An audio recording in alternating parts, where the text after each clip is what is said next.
Good afternoon and welcome to Brite Bites, bite-sized conversations with the people shaping the insurance and employee benefits world, where we talk with friends about benefits. I'm Spencer, and on this show, we'll skip the 2-hour deep dives and get straight to it. One serious question, one topic from the field, sharing real-world insights, and one fun question to close it out. We try and keep it light here. Whether you're a broker, an HR leader, a carrier partner, a tech builder, someone who lives and breathes benefits, or someone who's just a little bit benefit curious, you're in the right place. Let's get into it. Today, we are joined by Andrew Monk. Andrew, welcome. Yeah, thanks for having me, Spencer. Absolutely. It's a privilege. I'm super thrilled and excited for this conversation. Andrew is the Director of Benefits Education at the Cason Group. He's built playbooks that help HR teams across the country make sense of their benefits for hundreds of thousands of employees. A lot of employees impacted by this work. Andrew, we're thrilled to have you here on the show. Let's jump straight into it. So, I want to start by pulling out some of your insights from the unique perspective that you have. So, as a GA, you have a rare vantage point. You're looking inside Sure. dozens of brokerages at any given time. In the group insurance space, what are the patterns that you're seeing in 2026? What are you hearing out there right now? Yeah, so at the Cason Group, we've got the opportunity to work with a variety of different types of brokers. So whether that's working with your large nationals across the country or even more local, independent regional brokers, I think there's a reoccurring theme that I continue to hear. One of my favorite questions lately has been just to ask, like, how is communication going at an employee level with your clients? And regardless of who I'm asking and the type of business they're writing, like type of industry, verticals, size segment, regionally where they're located, the question is always like, it's going all right. So it's a mixed bag, but I think depending on who is answering it and where they're at is where you kind of get into the insights there. So why it's not going well, I think really depends, right? And I know Mm, you know a lot of this, Spencer, but it could just be that they don't have access to a lot of the tools and resources that are needed to do communication well in general. So, do they have access to a tool like Bright? Do they have access to different tech vendors that they can do a variety of different communication methods or really get the information down to an employee level?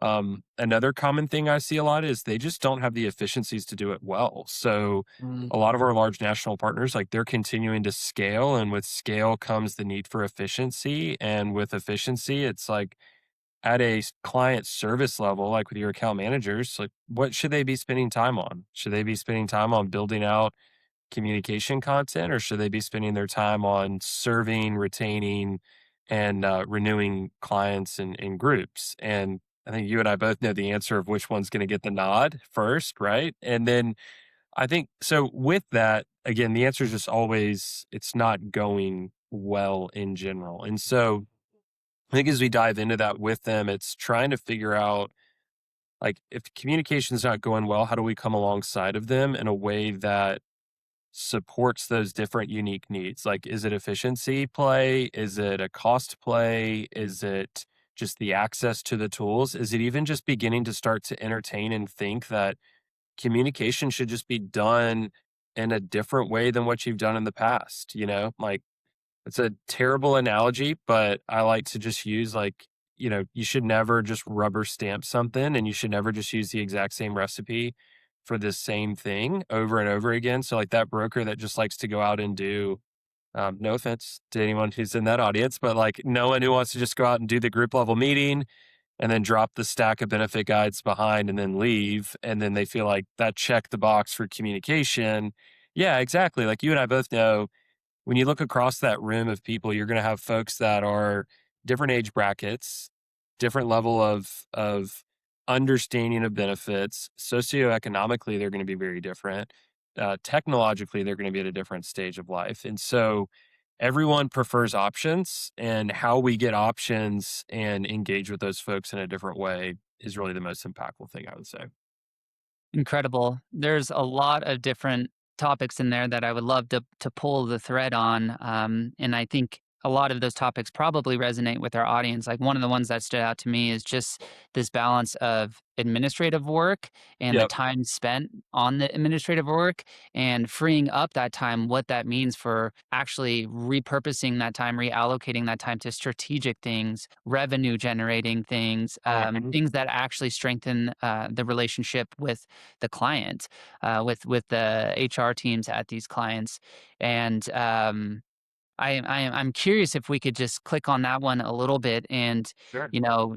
you're seeing all of these different shapes and sizes of brokers and ones that maybe have more resources internally, more tools, more technology available to them, but there's always the topic of how do they change processes and the status quo things that they've done to, better use those technologies, and does it make sense for them to use them at all or for them to work with others like the Cason Group, who have expertise in those areas. So I'm curious, what is separating the brokers that are able to go out and grow and win more business from the brokers that are maybe struggling to retain the business that they have, and serve the clients that they have and make sure they're not at risk of getting BOR'd. Yeah. Um, I think a general theme that regardless of who you ask, when it comes to work, so whether you're a business owner, you're a broker, you're an account manager, you're someone who works at a GA or at a tech vendor or, developer like Bright. People want to work at their highest level of task and responsibility. So if you're giving someone, like let's use an account manager for an example there. Like if you're talking to an account manager at an agency and it's here's your choices. You can either build a benefit guide or you can go out, sit down, do a stewardship level meeting with one of your clients that can help grow the relationship, grow the likelihood of retention. Like, which one do you think that account manager is going to choose? Mm, 10 times out of 10, hopefully.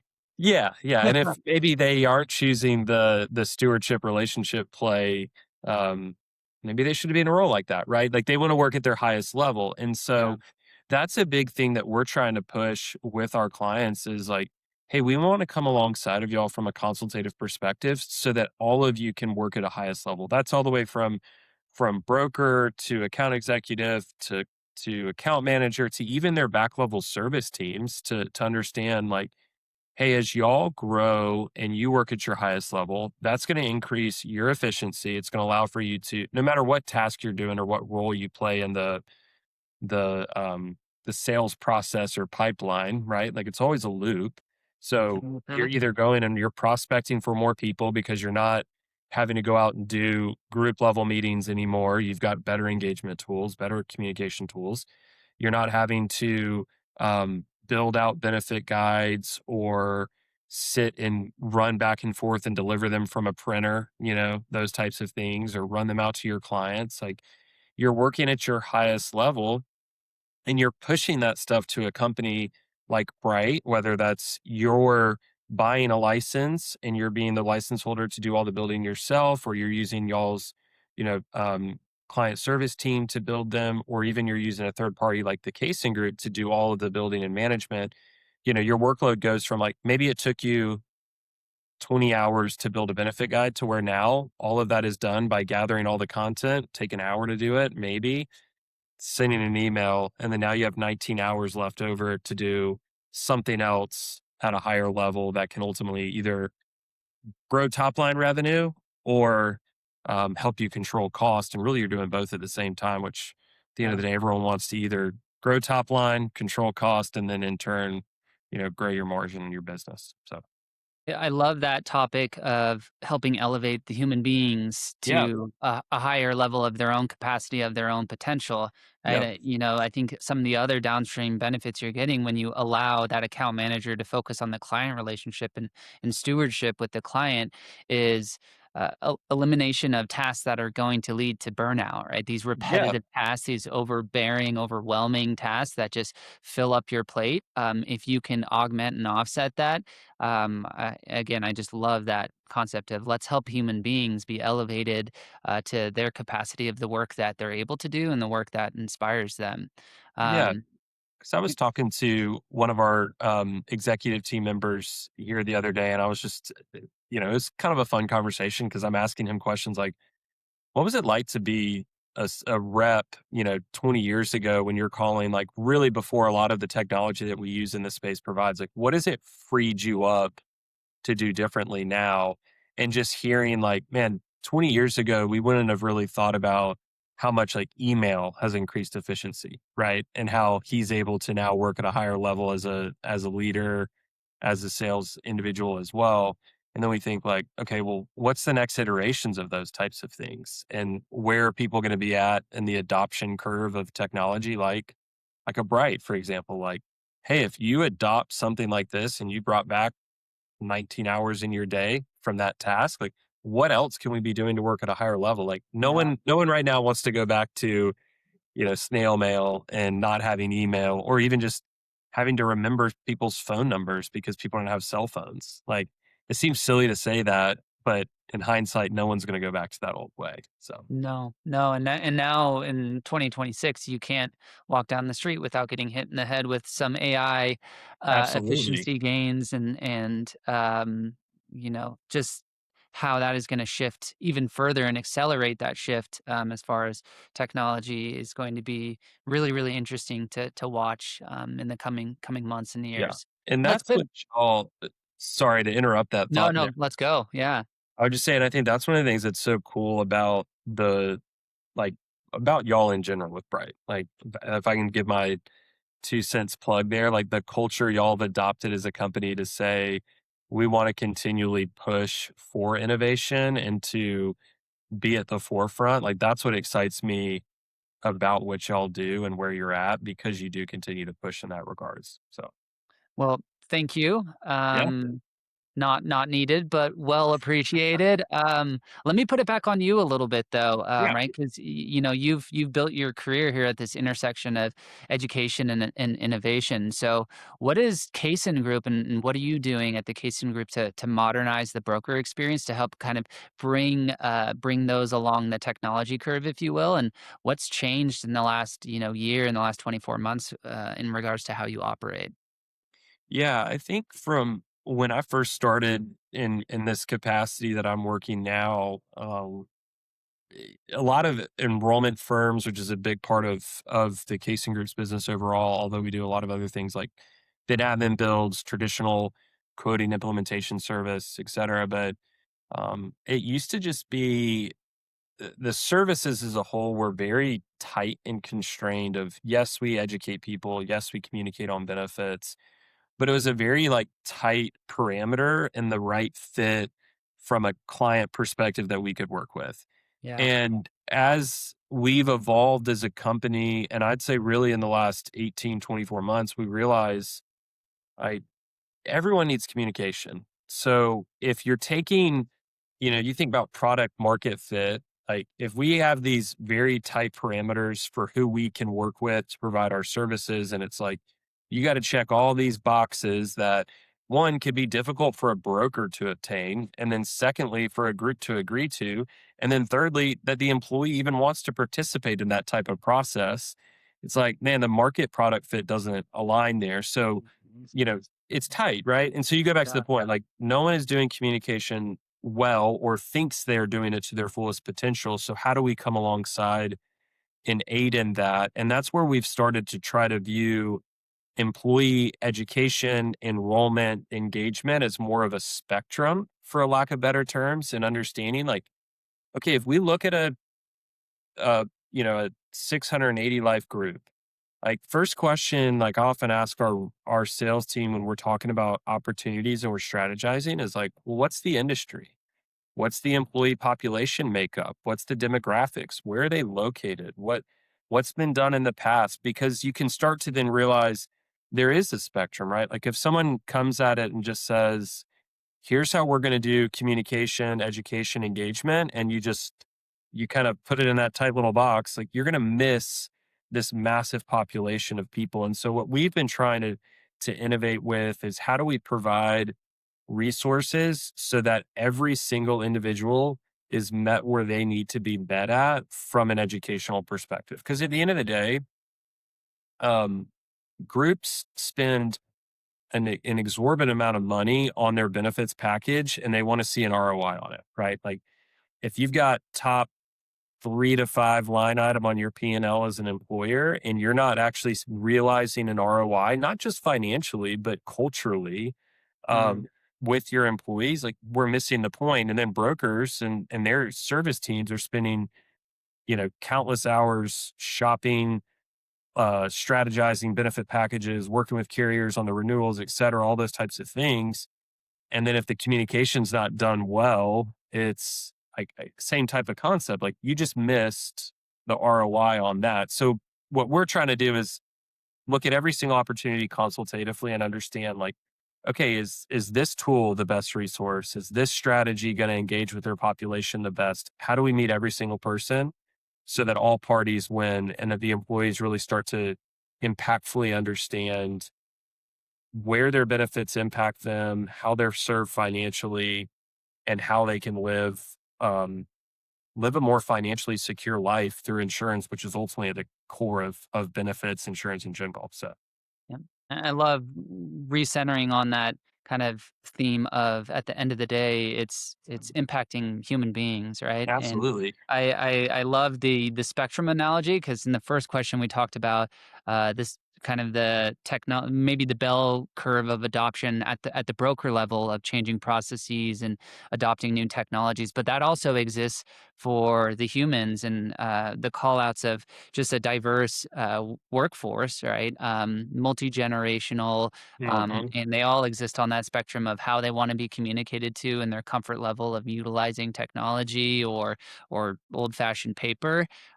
Incredible tactics can be pulled from that when it comes to how are we actually reaching people where they are, where they want to be reached, where they want to be reached, and yeah, how we can kind of break through the noise to make sure that this critical component of their lives and livelihood is an area where their employers is actually realizing a return on the investment, like you said. Yeah. Um, incredible. Well, let's wrap it up with kind of a fun, unique question here. This one came across from our producer Elliot and had me thinking for sure. So, curious to see how you answer this one. So, question is, imagine you are the only person on earth who doesn't need sleep. You just got 8 extra hours every single day that no one else has, assuming you're able to get 8 hours a day. That was my What, first thought on the yeah. question too. What are you going to do with them? Well, I kudos to Elliot, and it's a great question. As I thought about it, I was one, yeah, like I said, I'm like, man, I don't remember the last time I got 8 hours. That sounds nice to begin with. But secondly, the way I answer this may lose any credibility what little credibility I had. But a big part of me, I'm a big like foodie, drink in general guy. So I'm like, what could I do in the evenings, like when my wife and my kids are asleep? Like I'm gonna start like getting back into home brewing. Like I've got to have like that going. Like maybe we start some microgreen farming. Like working in Yeah. the basement, dry aging some steaks. Like I'm kind of just thinking, I'm like all these little like eclectic food, drink things that I could be doing like in infusions, and it's just like I'm almost like toying away in a food factory for a lack of better terms, like just coming up with some crazy inventions. It almost makes me sound like I'm like Walter White, but not illegal and you know, bad behavior, but just like a food and drink, if that's fair. Yeah, Walter White with some cured meats and Yeah, there you go. some microgreens there. Yeah, throw some I cheese I or something. I don't yeah, know. I love that. We're coming up on the lunch hour here, and you got me thinking about something else. But yeah, that would be a great use of time to go back to a little bit of creativity that you get to participate in on the other side by enjoying the good food and drink. What an awesome answer.